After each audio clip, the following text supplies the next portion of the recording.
Tin Top boys to have a bash as the improved production over 2 litres take to the track.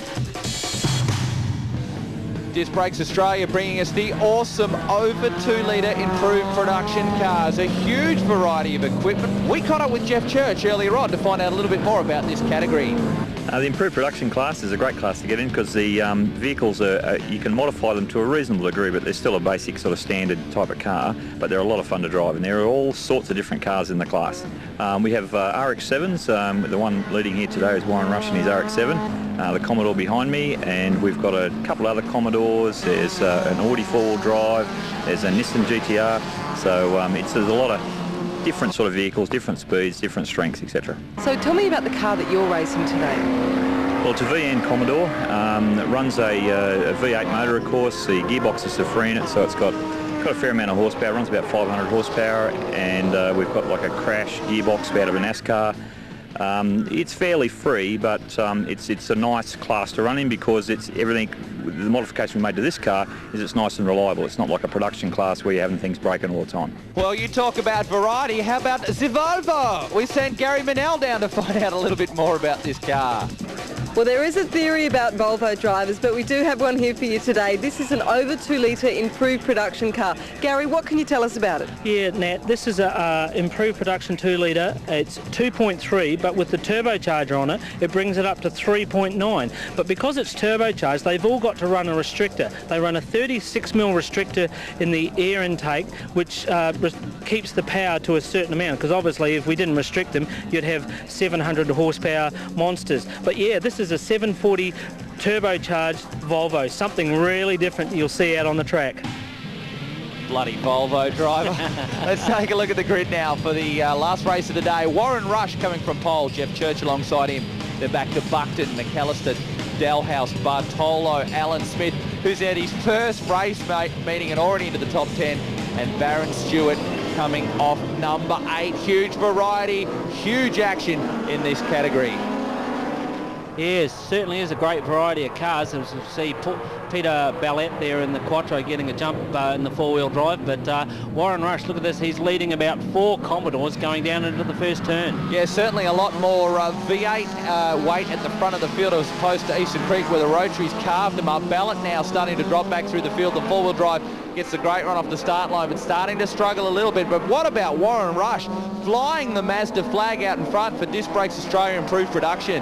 He certainly is. As we see Scott Bucton lock up a break there, and that's given Jeff Church a chance to get up on the inside as they go up onto the bridge.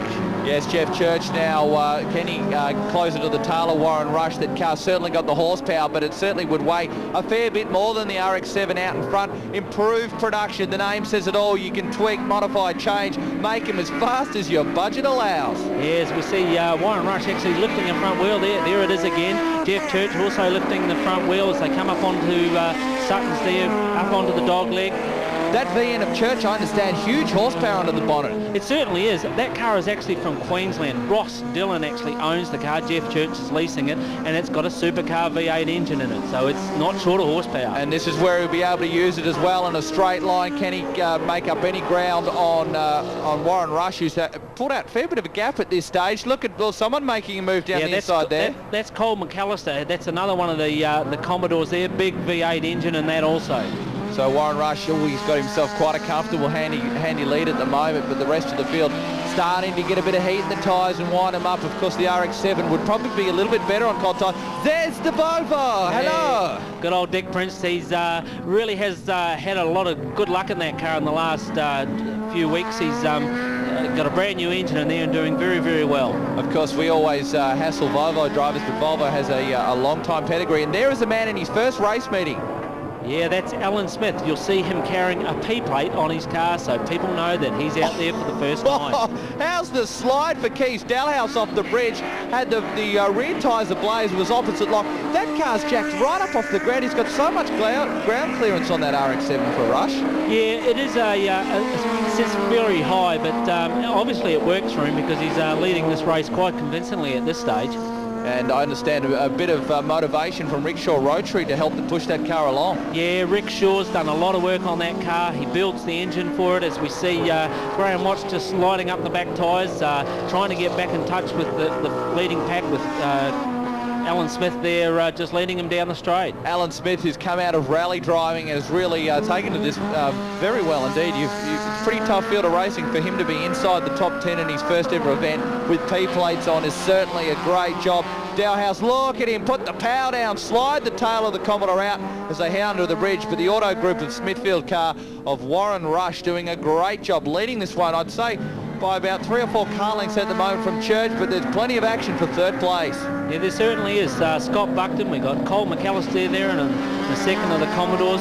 Delhaas back in 5th spot, and then Smith right on the back of him. Yeah, Smith really starting to decide that he wants to go forward. I think you'll find that Delhaas is maybe starting to overcook those tyres a little bit. A bit of exuberance with the right foot is blazing those things up. Smith looking for a way round at the moment, but Commodores wherever you see at the moment. It certainly is, and you'll see Alan Smith there just got a bit of line into the corners there. Probably the weight that Delhaas is giving away with the Commodore is just not to his advantage. So Alan Smith, as we see Graeme Watts, but Alan Smith up the inside, looks up the inside, puts his nose up there as they come onto the straight. Gives Delhaas plenty of room on the outside, but look at that good move by Alan Smith. Forced his way through, but now he's got the straight to contend with, and I know the V8 is going to have a little bit more poke in a straight line, or is it? Well, I tell you what, the Masters holds its own and will get the inside run, will absolutely force his way down the inside. I tell you what, he's not shy. No, he certainly isn't. This guy is the first time he's been out on the racetrack, and he's doing a fantastic job. And Kees Delhaas has been around a long time, and he'll be saying, I can't believe this. Look at, big lock up. A little bit too much of the foot there on the brake pedal, but still managed to hold his position, so he's now after the next car, which is Colin Mcalister. Well, he certainly showed that he wasn't afraid of mixing it up with the big guys there, because he certainly got squeezed by Delhaas and just decided, no, I have the inside line, it's my corner, and I will take it. He's now started to pull a gap on Delhaas. There is Warren Rush. Speaking of pulling gaps, he has got himself a very large lead, but the battle for third is starting to hot right up. Yeah, it certainly is, as we see Graeme Watts there still trying to get round Kees Delhaas. A little bit back in the pack there, we've got some more cars. There's Peter Foote right behind Phil Page in the Datsun 1600. That's a turbocharged Datsun 1600, that's why it's out with the 2-litre cars. Yes, and doing a very good job. Of course, turbocharging, it's a mathematical equation that bumps it up over the 2-litre mark, as we see Smith now starting to reel in the competitors in front of him. What a great job he's done in his first ever race meeting. The fastest man on the racetrack at the moment is Warren Rush, a 1:18.16. What happened to Bucton then? Yeah, big move. A little bit too much left-hand lock, I think, and it just caught him by surprise, and that's closed them right up. Warren Rush just locking up a front wheel there. Jeff Church back in second spot, and this is where the action is, folks, right back here. Look at this. Alan Smith up the inside of Colin Mcalister. So Smith now up to 4th place. He started this race a little bit further back, but now he's coming forward. Oh, look at Watts and Delhaas, both of them with a bit of opposite lock.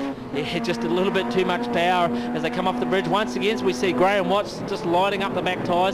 That is not going to do his back tyres any favours whatsoever. Oh, Smith now all over the tail of the 14 Commodore. This is a battle between V8 versus rotary, and I think the rotor starting to show what it's all about at this stage.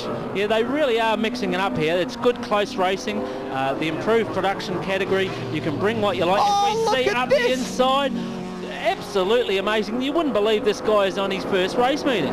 I tell you what, the confidence he must have in that race car to just throw it down the inside. Bucton in the Commodore, obviously he's going to have a little bit more in a straight line, but that was incredible. There wasn't even a gap. He made one. He absolutely forced his way down the inside. Didn't come off, but it just shows, oh, he's not going to try it here, surely. He is.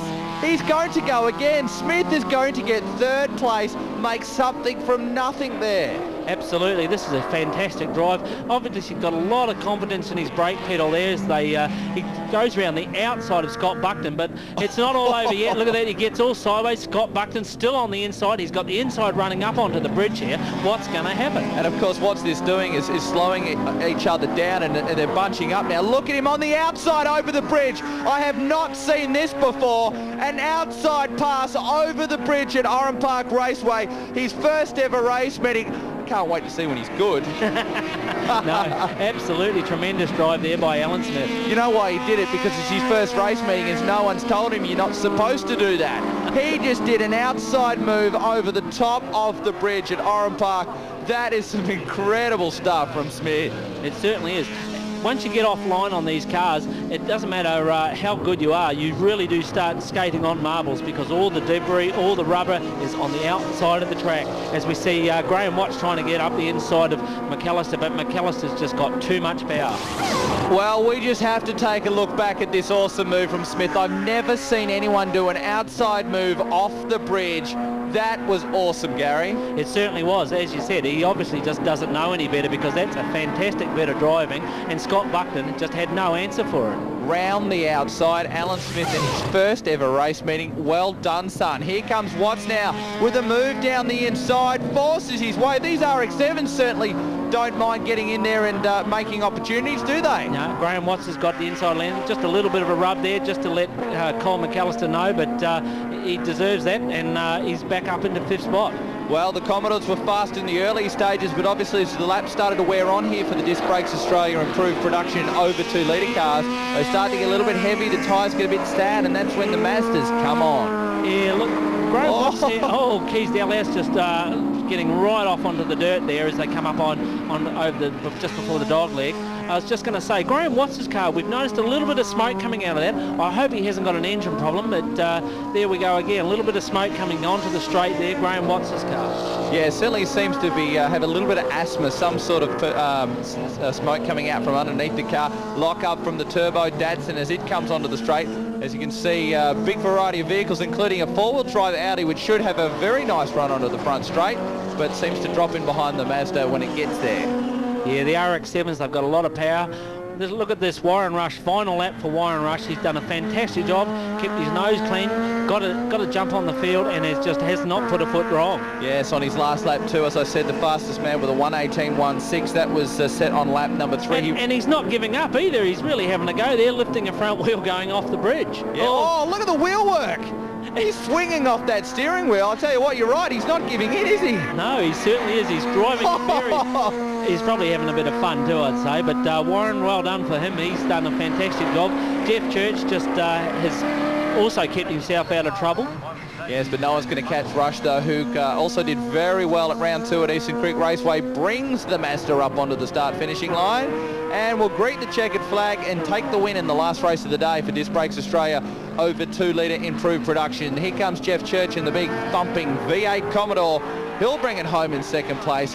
3rd, well, it's still being hotly contested at this stage. Look at this outside run from Watts. Who's going to get there? Oh, I think it's Scott Bucton, but Alan Smith, he's already taken 3rd spot, so this is actually for 4th and 5th, and it looks like Scott Bucton's got the legs. Graeme Watts is 5th. Yeah, so Watson will bring it home in 5th. Back then to Delhaas, Mcalister. Great racing. Let's have a look at the official results. Warren Rush back then to Church.